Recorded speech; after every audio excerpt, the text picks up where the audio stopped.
All right. Hi, everybody. Paul Swearingen here from the Nonpartisan Evangelical Podcast. Glad you're with us today as we're going to have a lively discussion on a topic that I think gets everybody's skin moving a little bit as we talk about Christianity and proximity to civil government power. And we just threw in the name Nazis in the title to really spruce it up. And so glad you're with us. Our discussion today is brought to you by the Nonpartisan Evangelical, intersecting faith and politics as normal, which you can find on at facebook.com/group/intersecting faith and politics. And also we're joined today by our friends from Vote Common Good. Tim Gilman is with us here. And Tim, we love you guys at Vote Common Good. Give us a brief thumbnail of what VCG is doing with the election just, less than 60 days away. Everything we can to stop the re-election of Donald Trump. That's saying it in a very succinct manner. Vote Common Good. Hi to all you folks joining us from the BCG page. We have a great panel today to discuss the topic. And Tim, since you've already jumped in here, I'm going to go around the horn here and everybody tell who you are, where you are, and what interested you to volunteer to be on the panel today. So Tim, start us off. My name is Tim Gilman. I'm the creative director for Vote Common Good. I've been observing a slide of reasoning and logic that parallels the German experience for the last 10 or 15 years. And I think that it's something we have to bite the bullet and look closer at. But for the grace of God, there go we very rapidly. And you're up there in Oregon, and like those of us down here in California, we're praying for our states, which are literally on fire today. My wife is at the evacuation center volunteering. I'm actually in Wisconsin.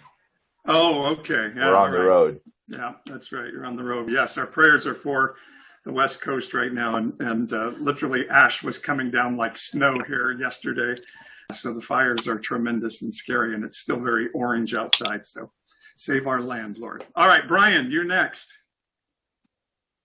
Hi, everyone. I'm Pastor Brian Kleinhammer. I have an online ministry at kingdomculture2.com. Primary goal is to help build kingdom culture leaders in this new age. And I am here on this panel because I've been seeing the caustic effects of supremacy within the 21st century American church, just supremacy on all levels. And I think this is a critical topic for us to discuss at this time. All right, Brian, appreciate it. Manuel, you go next. Yeah, I'm Manuel. I work with an anti-trafficking nonprofit called Ethical Trading Company. I'm originally from Germany. I've been here in Madison, Wisconsin for 19 years, working with a mission organization, running Bible schools and other things. And yeah, now I work in trafficking. So,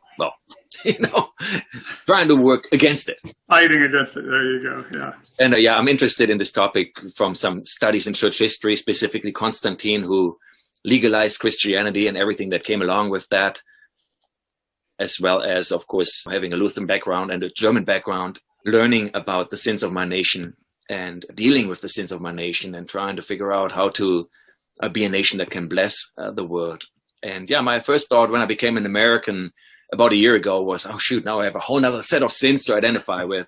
And so. All right, great stuff. And Blake is with us. Blake, tell us about you. Yeah, my name is Blake Severson. I'm a pastor at a Presbyterian USA church in Rock Island, Illinois. I am from originally the Madison area, Lodi, Wisconsin, and graduated from Berkeley High School, so go Wisconsin. But I was interested in this because a part of our theological underpinning of our denomination is something called the Declaration of Barmen. And it was the moment that the Reformed churches, the Reformed evangelical churches, Lutheran evangelical churches, all of these different evangelical churches broke away from the German church that had basically enmeshed itself with the Nazi Party. And Karl Barth has always been a theological titan in my mind, and he's one of the main authors of that document. So I've been watching this since 2016 saying, oh my God, here's another Bonhoeffer moment. Here's another Bonhoeffer moment. Here's another Bonhoeffer moment. And I think, we don't want to draw the line directly to Nazis because that's just what we do in our culture. But it's just impossible to miss with some of this stuff. And I think, and we'll talk some about this, I think all of us feel constrained to start to make those kind of comparisons, but there is some things going on that make you say sometimes. One of the things that we had talked about as a panel is just giving a definition of Nazism as we go into this. And this was given to me, it's from Wikipedia, and it says Nazism is a form of socialism in that it seeks to socialize the Aryan race at the expense of races the Nazis deemed inferior and oppressive. Contrast this to Marxism, another form of socialism which seeks to socialize the proletariat at the expense of the bourgeoisie. The Nazis believed that only the Aryan race was capable of building nations, and other races, notably the Jewish race, were agents of the corruptive forces of capitalism and Bolshevism, both of which the Nazis opposed. The Nazis blamed the Jewish people for Germany's defeat in World War I. This is known as the stab in the back myth. The Nazis also blamed the Jewish people for rapid inflation and practically every other economic woe facing Germany at the time as a result of their defeat of World War I. So I do think it's interesting, and maybe somebody would like to chime in on this. There was sort of and man, maybe you started.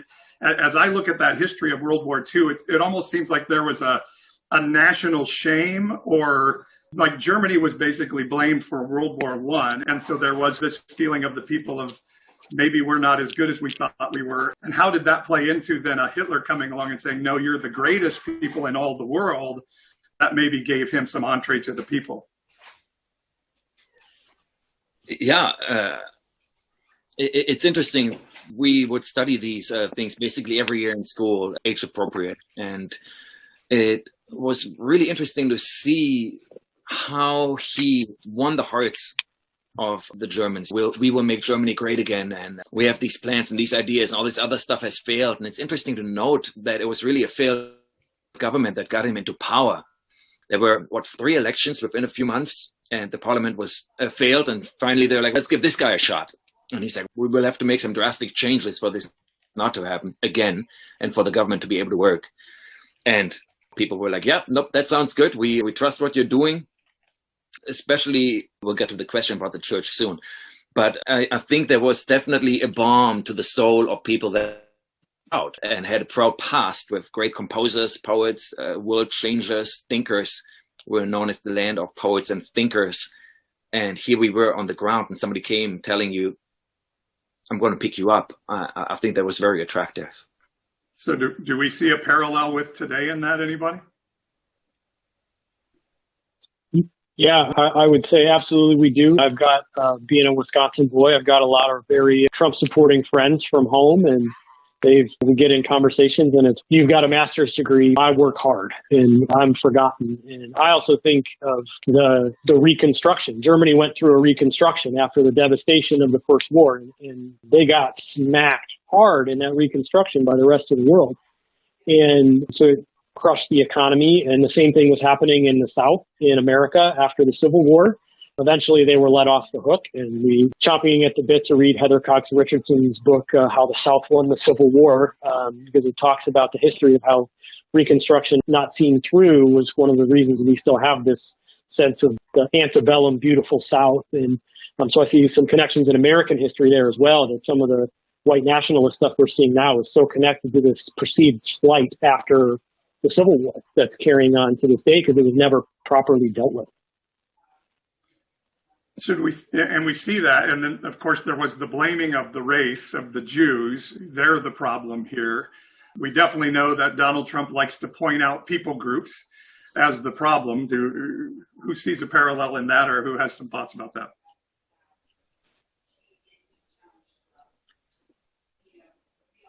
I would say that for a long time now, even before Trump, I saw this, but with Trump especially, because I always have to remember Trump is not really the problem.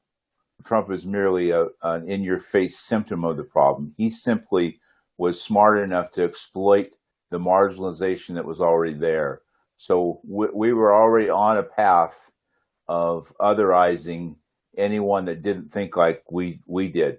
American Christians were on that path of otherizing anyone that didn't think and believe the way they believe.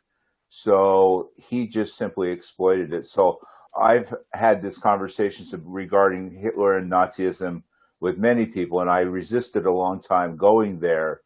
And what I would always say is that I'm not saying that he's Hitler, but I'm saying the logic and reasoning that is being played out is exactly the same. The logic and reasoning of believing that that those people are our problems, if we just had this and this, then we would be great. And so I would agree with you. I think it's a very slippery slope.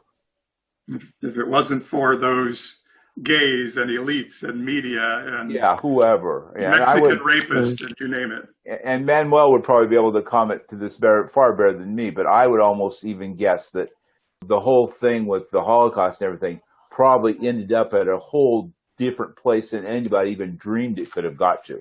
So there's some point in this process where evil truly kicks in and you go past the point of no return. And once you do that, the only thing you know to do is to kill and destroy.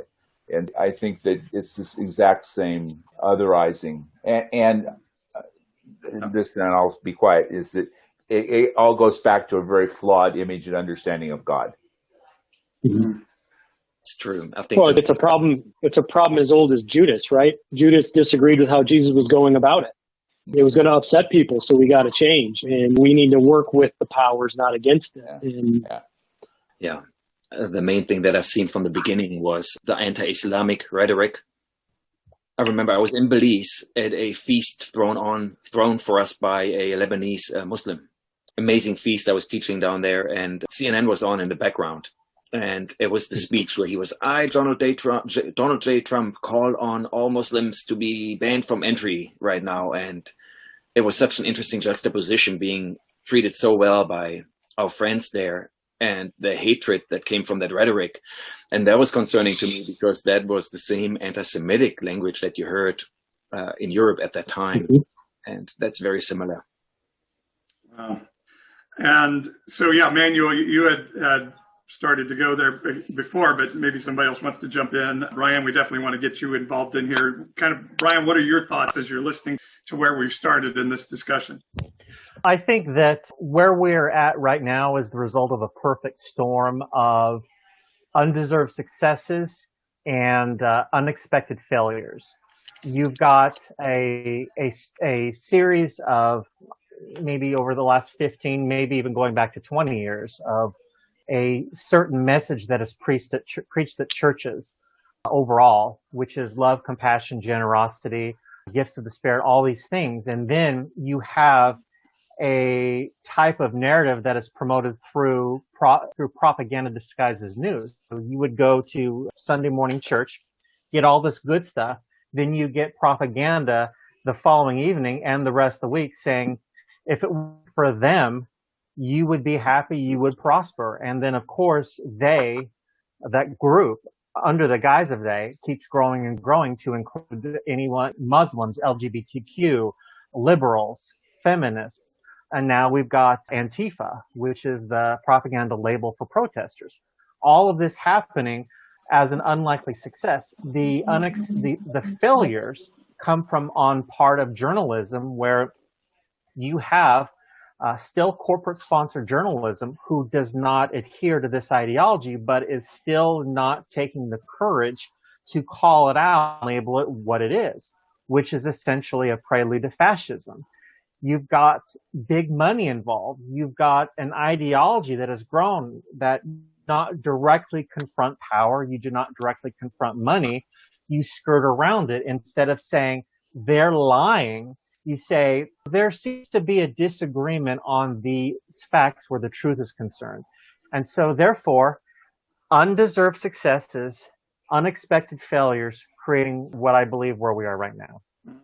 Interesting stuff. All right. Glad you guys are all joining us who are out there watching through the Vote Common Good site, intersecting faith and politics and nonpartisan evangelical. If you want to chime in, you can hit your comments. Lauren is monitoring for us today, and we'll try to get to whatever comes in. But let's talk now about the church and the Nazis, and how did the church end up intersecting with the Nazis and not standing up and saying, hey, this is wrong? And again, we're always looking at, is there a parallel with what the church is doing today? Who wants to jump on that one?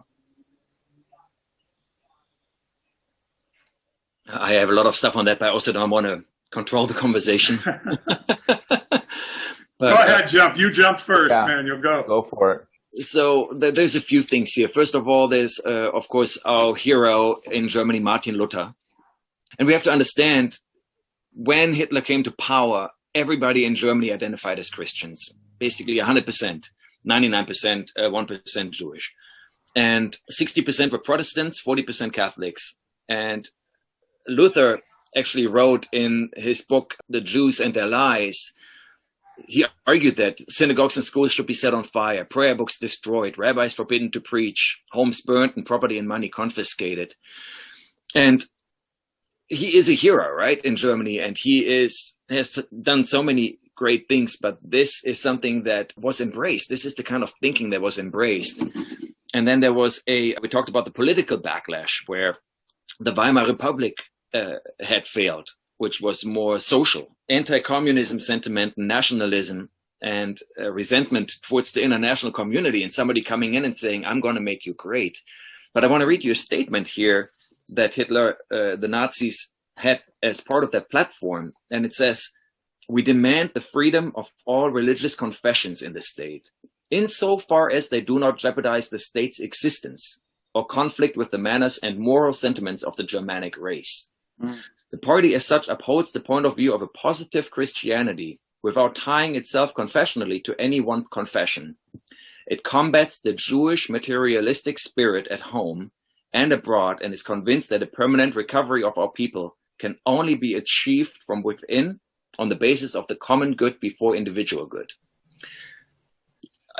I don't know if that sounds familiar to you, but that was the religious declaration of the Nazi platform. And churches were like, yeah, that sounds great. We want that. And do you see a parallel today? Yes. Who else has a thought and wants to jump in on that?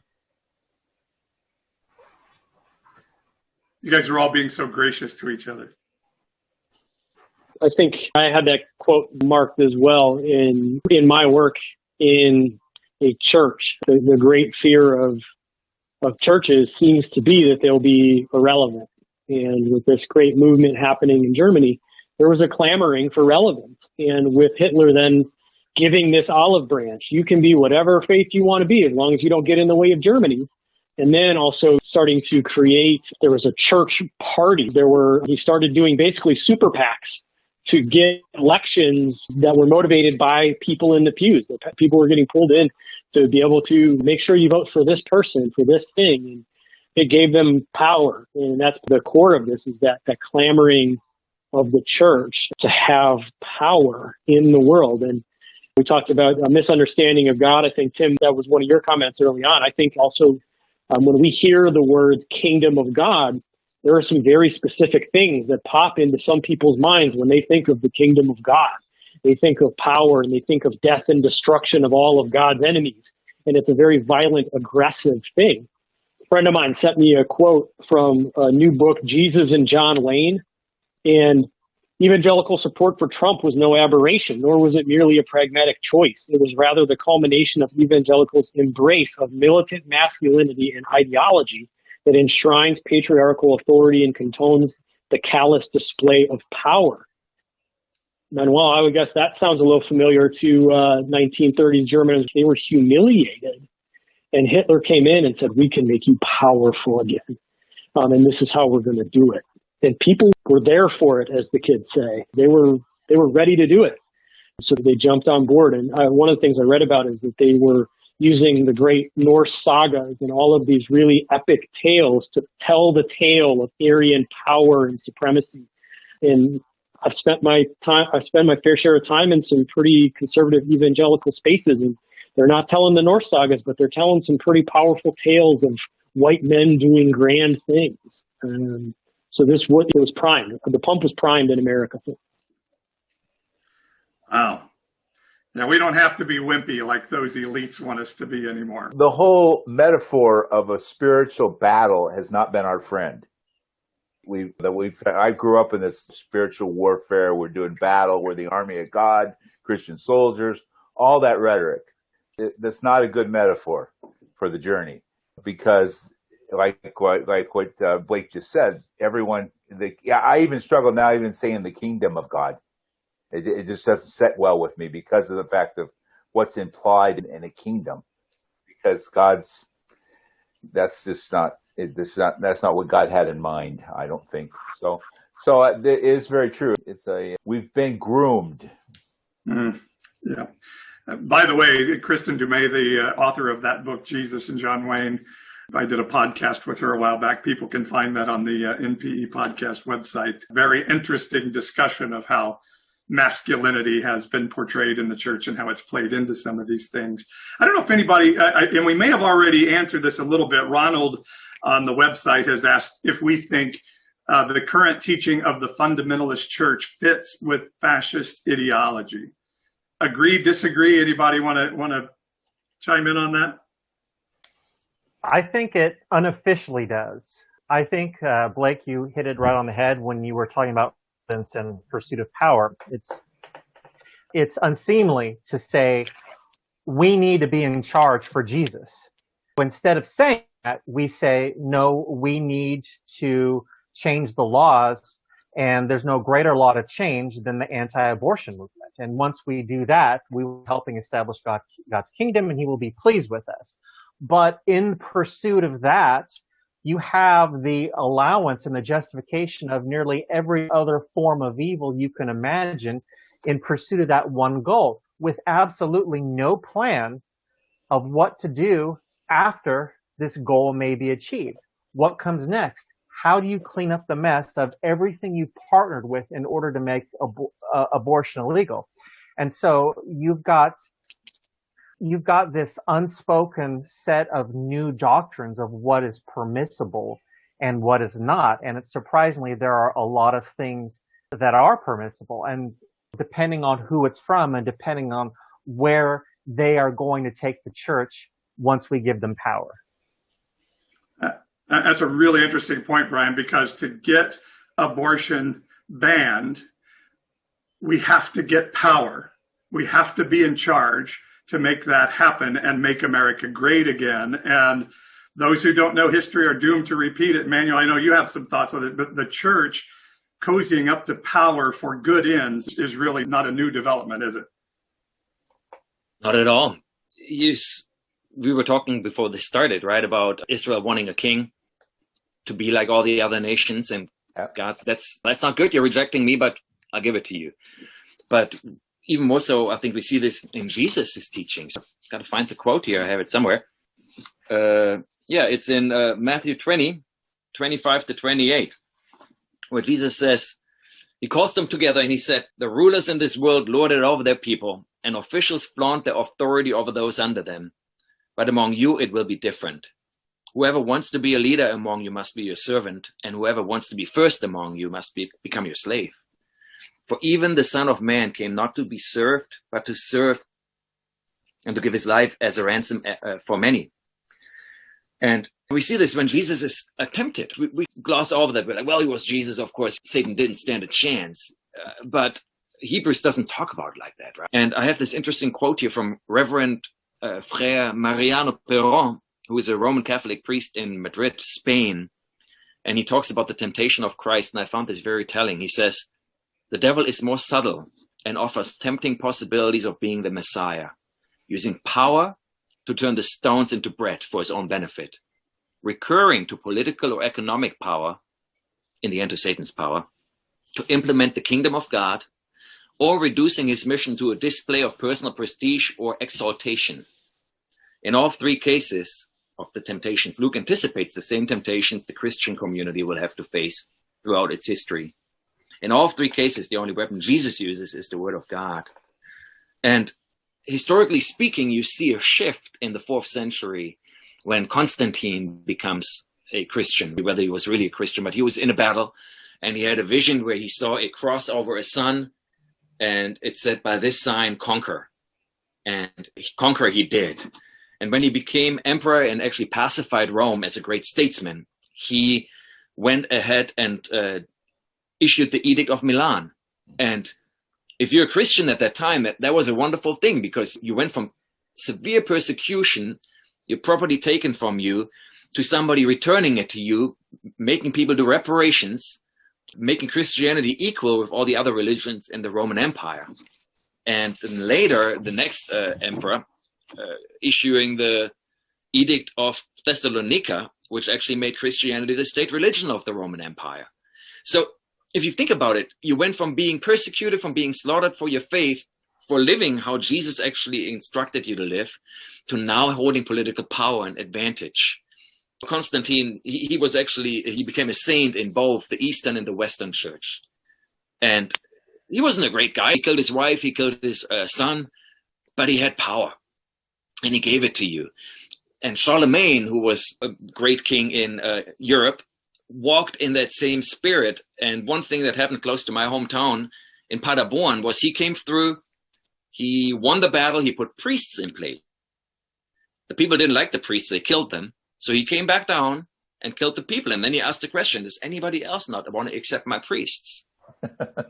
People were like, no. We'll take them. And that was the spirit in which the church oftentimes, did colonialization, did the Crusades,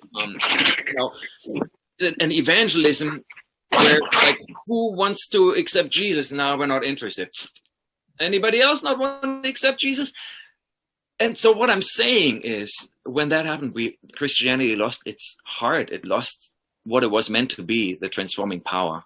And, And we lose our moral authority at that point. We lose our... Yeah, go ahead. It's very effective, though, and that's why people like it. Interesting. Yeah. It seems like the church through history has been willing to give up that moral authority for political power. And a couple of comments real quick. I'll get to it. I'll get back to you guys. David says, yeah, he even finds battle-themed worship songs disturbing in all of this. Lynn says, the quest for power is a problem. Jesus taught us to be of servitude to others, not to strive to rule over the lives of others. And Wolfgang asks if we see parallels between Nazi persecution of undesirables and Trump's policies of rejecting asylum seekers. There's a loaded and interesting question. Somebody want to jump in on any of those comments?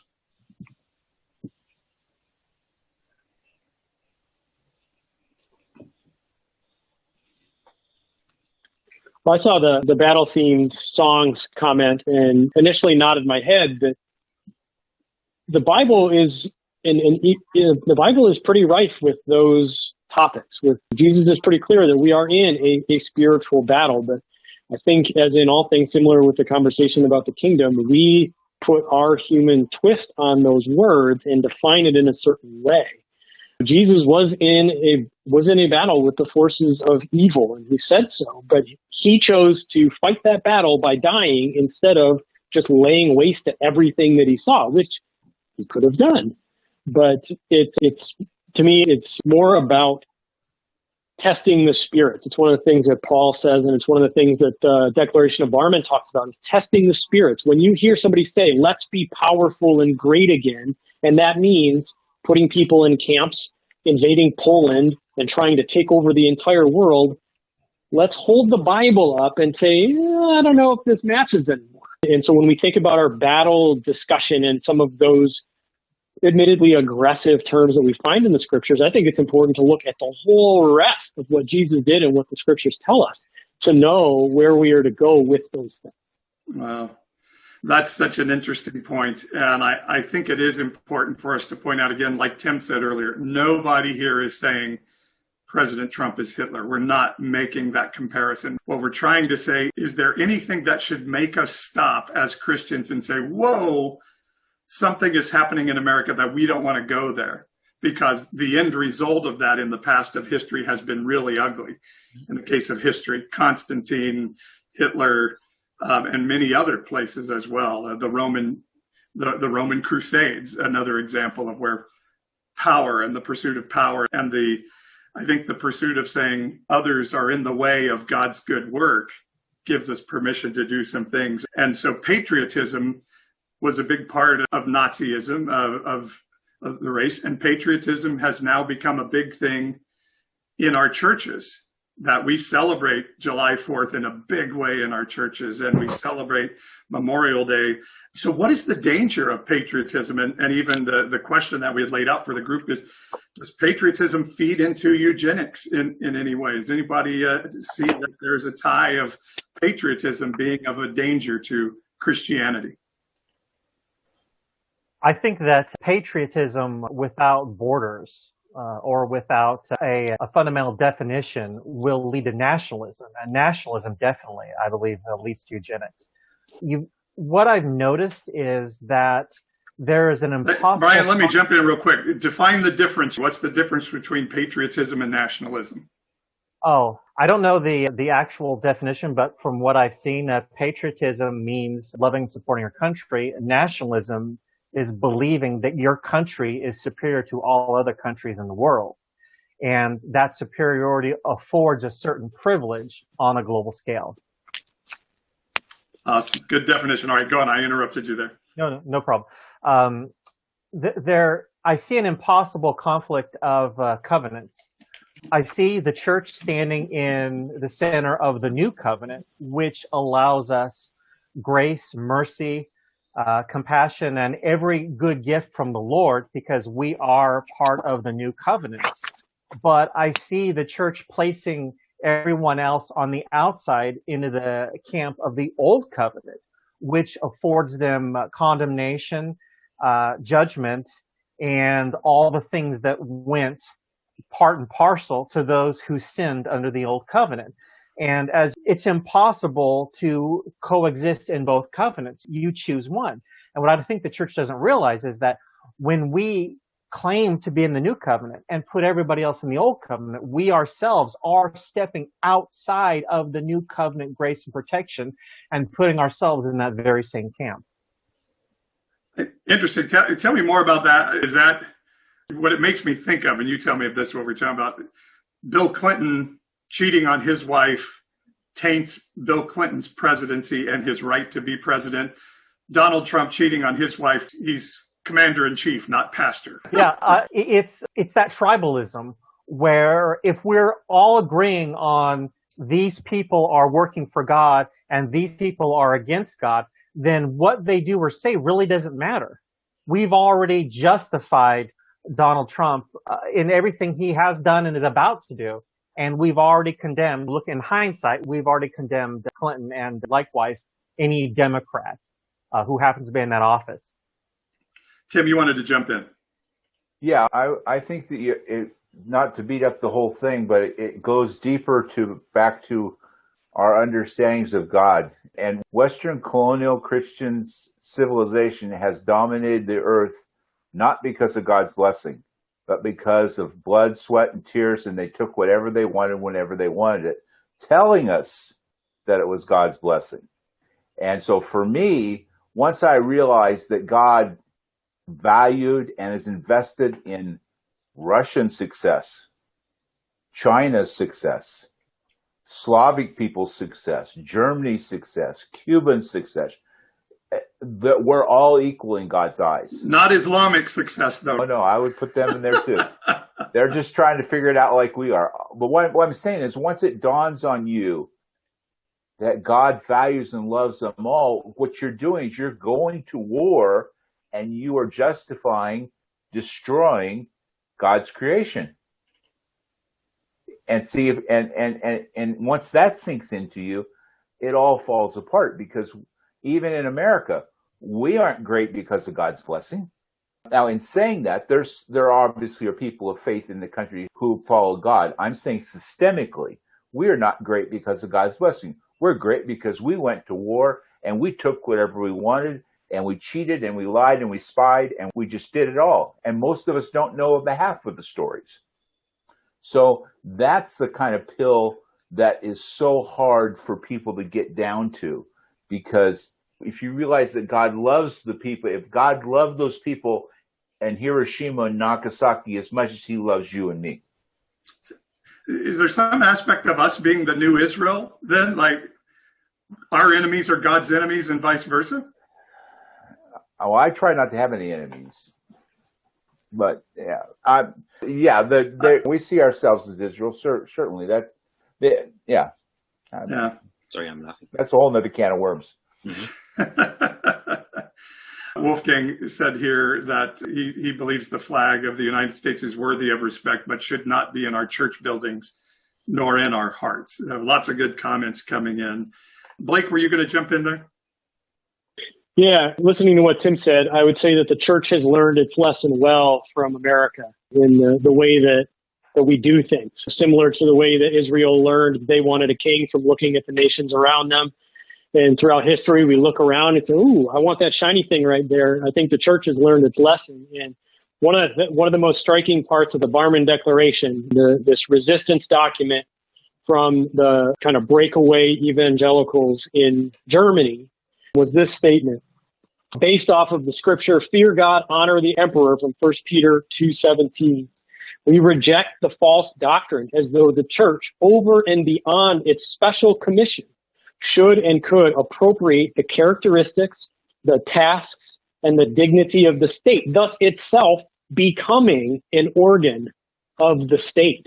And I think that is where patriotism in the church is exceedingly dangerous. I remember in seminary, my professor said, you shouldn't have an American flag in your sanctuary, but pack your bags if you try to get it out, because you will get fired.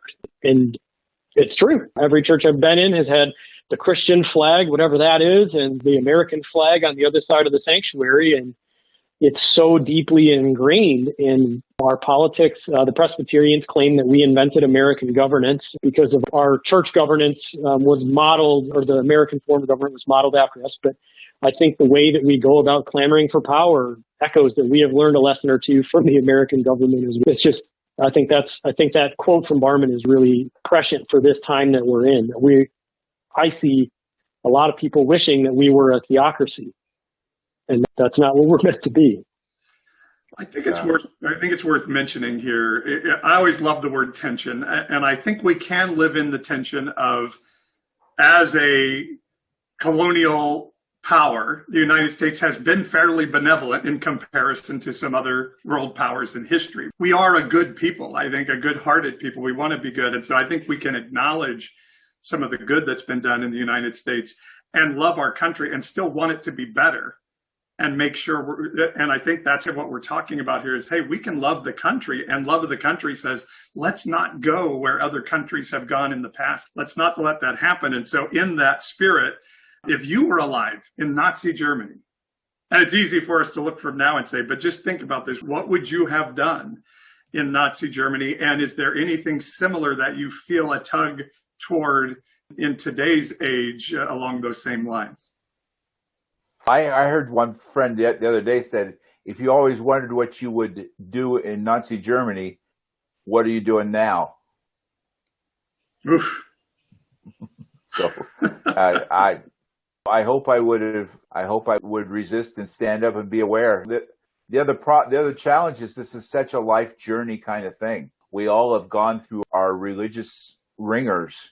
It's our theological ringers, and we've asked questions, and we're digging. We're still not there. And you can't preach this and just have somebody convert to it and then get up from the altar and then go away and now I'm whole. It just doesn't work.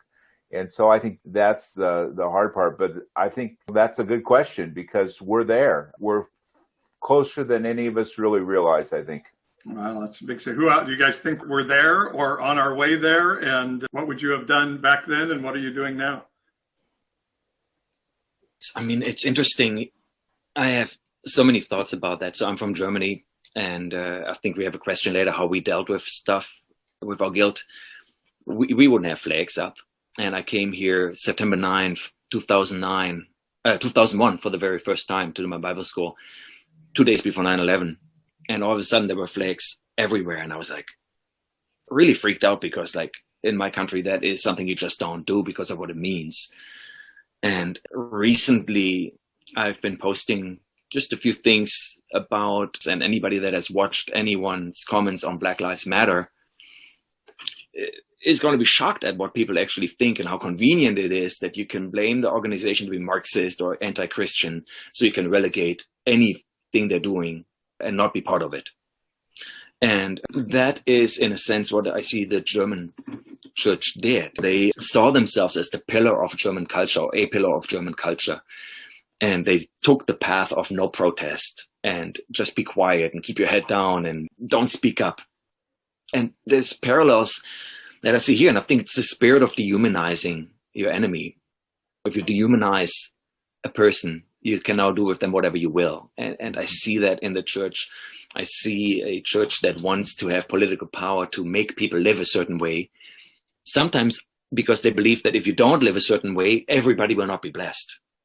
But there is a worldview, there is a thinking that is very similar. And so it's not so much that the parallels are pretty extreme. Like we're having this discussion now and nobody's coming to arrest us and behead us like they did people in Germany. So in that sense, we're not there, but the ideas are the same. The ideas have the same consequences. And that's, I think, where it's time to speak up now. Mm. So humanizing people is one thing we can do, sitting with people and saying they matter. And Wolfgang says on our page, resisting, declaring our cities sanctuaries, assisting undocumented aliens. Those are some things people can do right now. Blake and Ryan, how about you guys? I think that also in line with humanizing people is calling out those who dehumanize them and let them know that we are not hating the person who is saying these things. We're just letting you know that this is wrong and this line of thinking is dangerous. It was either 1 or 2 days ago, Tucker Carlson, who is the most widely watched news commentator on cable, it's like you could say in the country. He said that he calls protesters terrorists, that handy little label. He said that until they are shackled, meaning all the protesters, until these terrorists are shackled and frog marched in front of everyone into prison, then they will not learn the cost of what they've done. And if that does not bring to mind this type of fascist imagery, then I don't know what does. And what I've noticed, and I don't mean to pick on this guy in particular, I'm just mentioning him because he has such a wide reach and so much power, that over the last 30 to 45 days, he has lost 60% of his advertisers. And yet there is no slowing down and there is no censorship of his increasing vitriolic speech. Wow. Jump on in. Yeah, as I've looked at the history of it, I don't think we're in late 1930s Germany, but the parallels of the elections in the 20s and the build up are really hard to miss. That's where I see the most correlations, is this gathering of power, this silencing of voices in resistance to make sure that when the time is right, you can do what you want to do.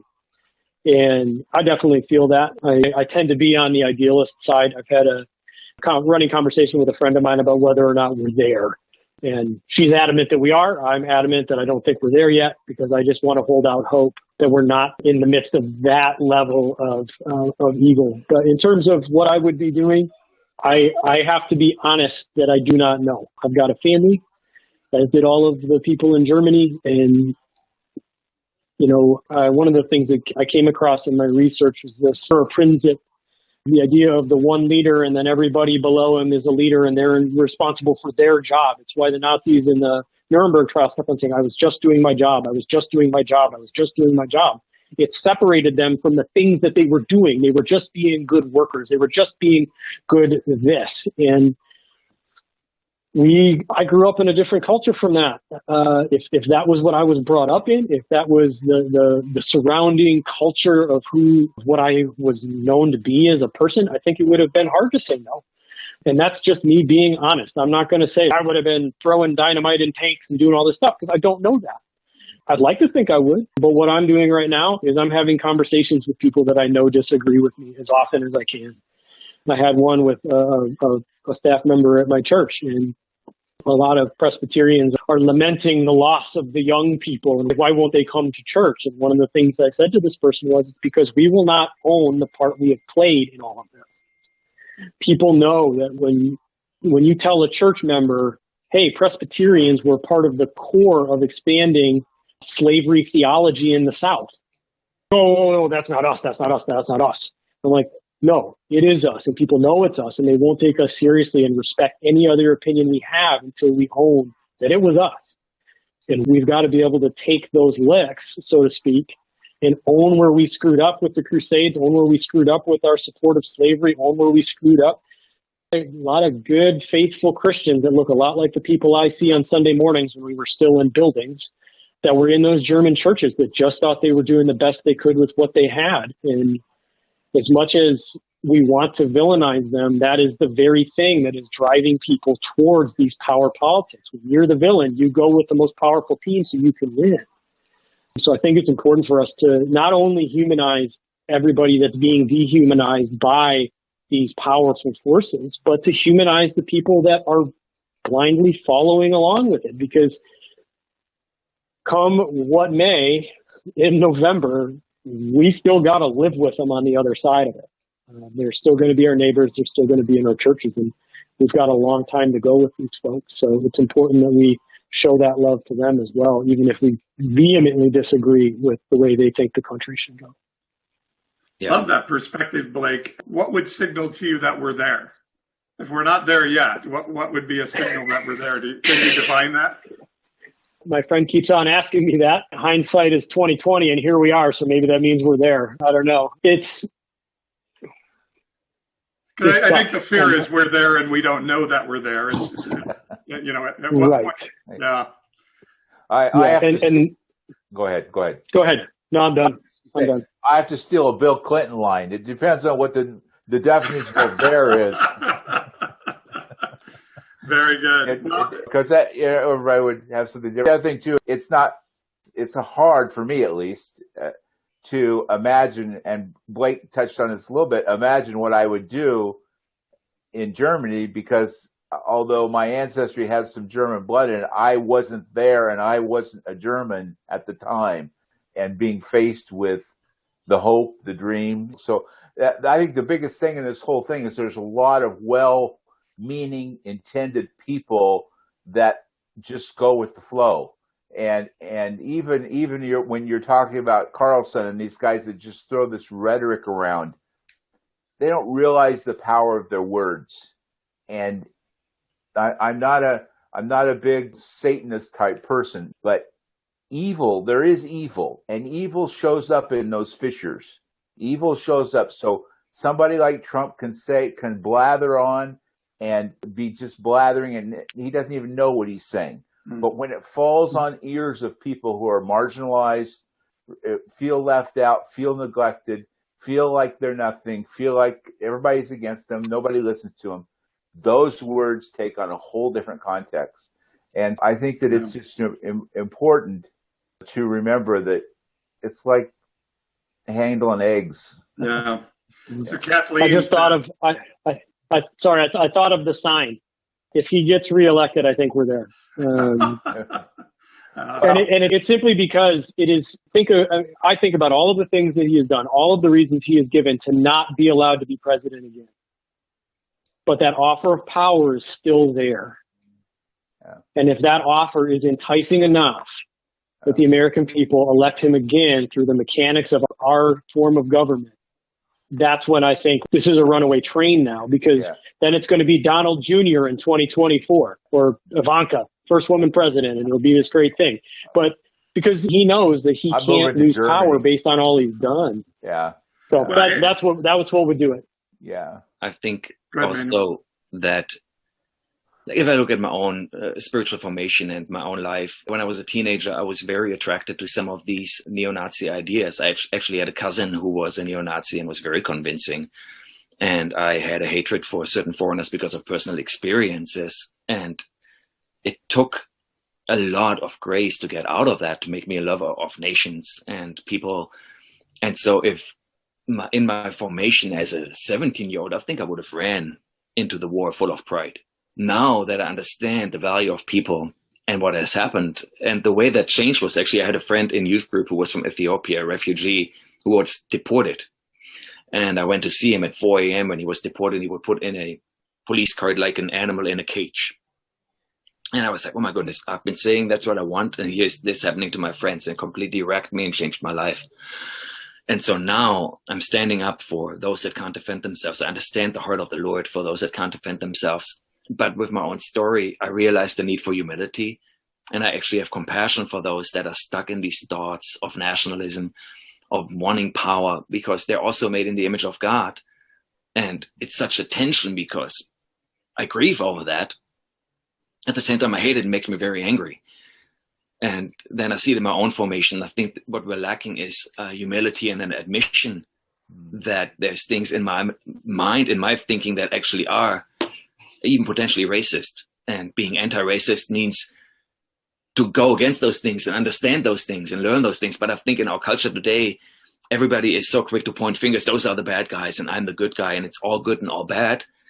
And that's a whole nother concern. And so what would I do? I don't know. I was reading up on the White Rose and people that gave their life in resistance. I was reading up on Father Kolbe, who actually gave his life for a stranger in the concentration camp. Niemöller and Bonhoeffer. I wish I could say that's what I would do.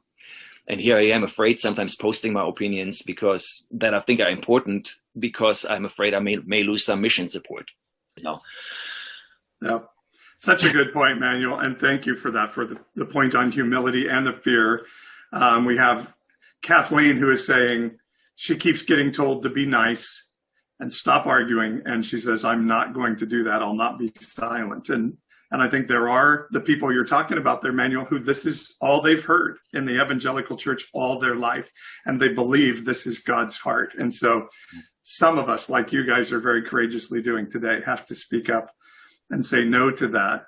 Maybe the symbol of what we're looking for, Blake, is the old poem about first they came for the socialist and I said nothing because I wasn't a socialist. And maybe that poem, if things would continue ahead, would be first they came to Portland and put people in SUVs and I said nothing because I was against looting too. I do wonder about those things sometimes. Tim, were you going to say something? I was just going to say that I just lost it. Yeah, we're out of time anyway, so let's great points to finish up. Wolfgang did want to say that Germany is a wonderful place now and has made huge strides in reconciling their past. As I see you shaking and nodding your head, Manuel, in agreement. He says they're now leaders and models of a welcoming society despite many challenges. And so, yes, we do want to acknowledge that sometimes there's a repentance and a healing of a country, and maybe that could happen for us too. Yes, Tim? It came back. I think Manuel's comments about humility are essential. And if I remember right, it was Ezra that delivered God's words that said, if my people will humble themselves, then will I. So that was like me, Tim, you, Paul, we, America, humble ourselves. That's a choice that we have to make to walk in humility. Nobody around the world would say that Americans are humble or that we're a humble nation. So I've come to add to my understanding of that is that ultimately in the cycle of life, if you don't figure a way to humble yourself, both nationally and individually, you will be humbled at some point. And I think that's one of the crossroads where America is at, because if we refuse to work together and in humility be concerned about what's good for the other person, knowing that in doing that, then they will be concerned with what's good for me, then if we can't come to some consensus of walking in humility, then we will be humbled by someone. And that's exactly what happened to Germany. Germany was totally humiliated. They were, from what I've read and from the German people I know, they were down to zero. If the guys in World War I would have had their way, they would have eliminated them from the planet. So it took that kind of thing for them to rebuild. Now they rebuilt and they got Hitler. But the point is that's a process that happens. And so I think that's one thing we can focus on, is asking for yourself, what does it mean, to be humble? Thanks, Tim. I got to say goodbye. Thanks to everybody who came and hung out with us, made your comments. They'll be there. We'll keep commenting. By the way, we've been doing this every week. We're going to be on next Tuesday. We're going to go to Tuesday starting next week. So find us there. But also you can go to the Nonpartisan Evangelical website, YouTube channel. We talked about climate change last week, and just continue to have discussions like this because we think they're really important. And next Tuesday, the biggie, we're talking about abortion. So that will be one that you won't want to miss because that is always a keynote topic of what we're talking about. Blake, Manuel, Brian, Tim, and Lauren, who is humbly working behind the scenes for us today. Thank you guys all for being here. All of you who tuned in and with your great comments. Remember that God can fix this stuff. Some may trust in horses and chariots, but we trust in the name of our God. And if we do, like Tim says, humble ourselves and pray, seek his face and turn from our ways, wicked ways, it says, then God will hear from heaven and heal our land. And so invite some ladies. Let's try it and see what happens. Next week, especially next week. I don't want to see just white guys, okay? Good one. We got a lot of white guys on here. All right, guys, thanks. We'll see everybody next time. Thank you. Thank you.